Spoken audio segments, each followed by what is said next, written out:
राधे राधे आप सभी को। कैसे हैं आप लोग? कमेंट बॉक्स में राधे राधे जरूर लिखिएगा। आज है 2025 की आंवला एकादशी।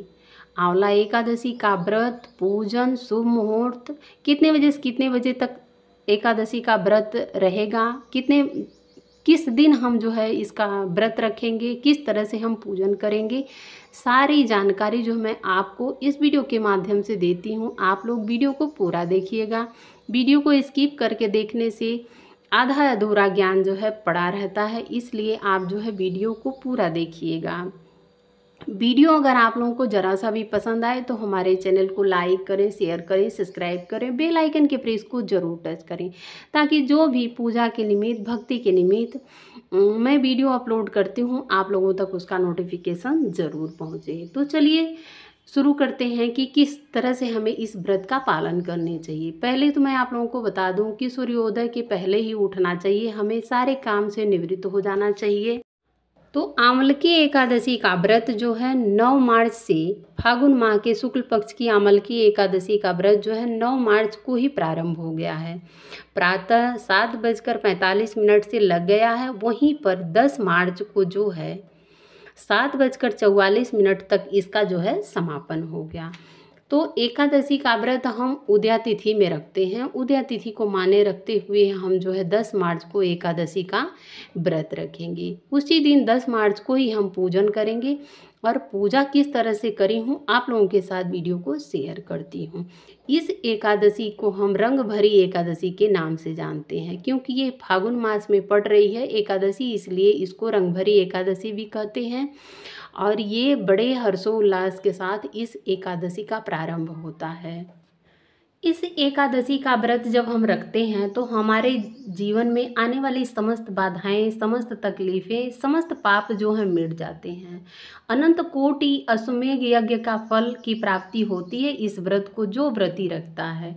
तो इस व्रत को जरूर रखें।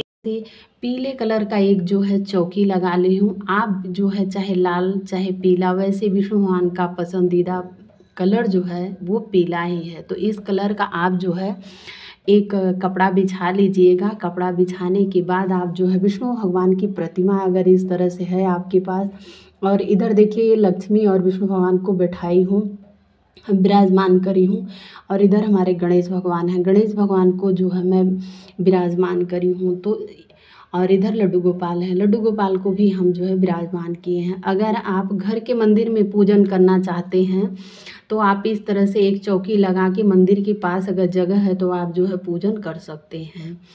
तो इसके बाद मैं जो है सभी भगवान को स्नान करवाई थी। मैं घर के मंदिर में जितने विग्रह हैं और ये लोग हैं सबको मैं स्नान करवाई हूँ। तो अगर आप स्नान नहीं करवाए हैं तो एक पुष्प से जो है आप पानी का छिड़काव देके इस तरह से गणेश भगवान को पहले स्नान कराइएगा, क्योंकि हर पूजा में गणेश भगवान का पूजन बेहद ज़रूरी होता है।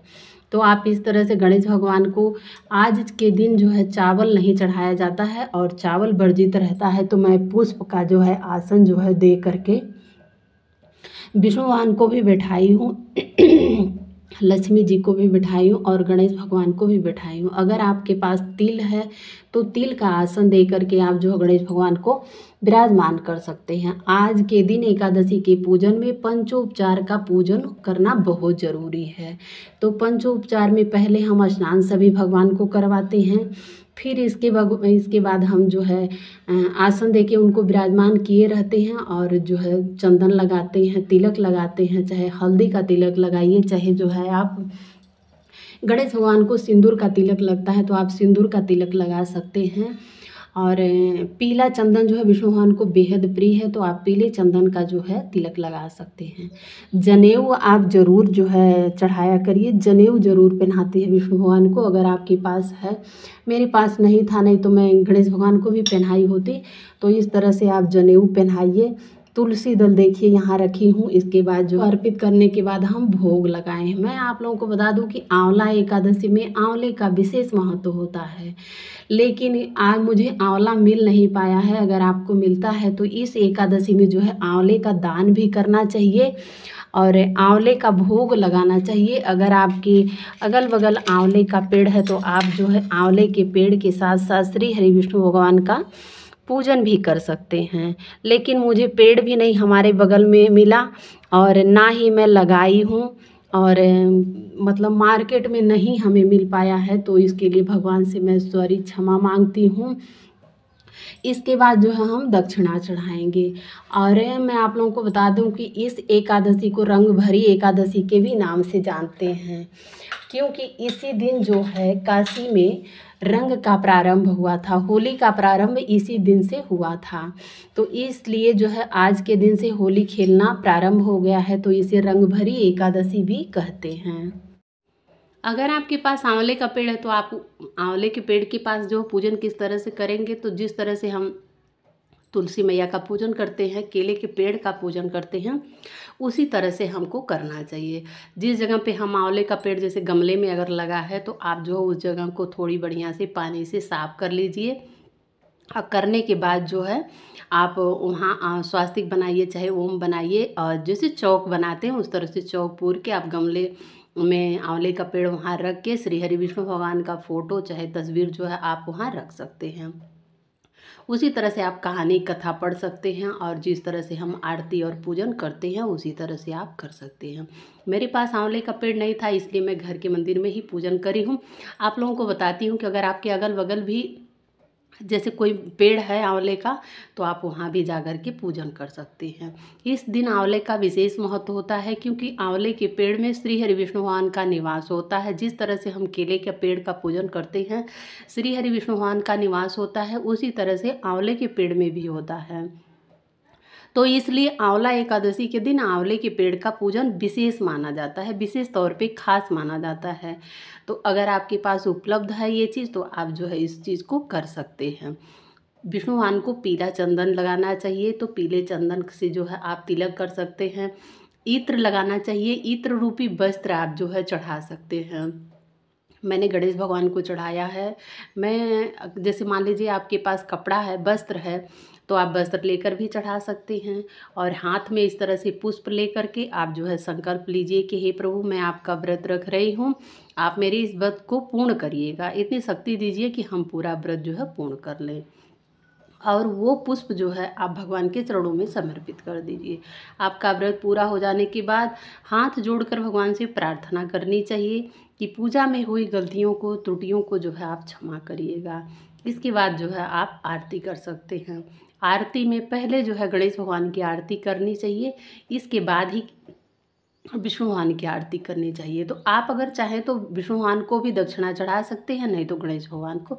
अगर आप चाहें तो सामर्थ्य है आपके पास, तो आप 2 जगह जो है दक्षिणा चढ़ा सकते हैं। अगर आपके पास सामर्थ्य है तो आप विष्णु भगवान को भी वस्त्र चढ़ा सकते हैं, नहीं तो आप जो है कलावा का इत्र लगा करके आप जो है वस्त्र चढ़ा सकते हैं। जितने भगवान यहाँ विराजमान हैं उनको ज़रूर चढ़ाई करिए।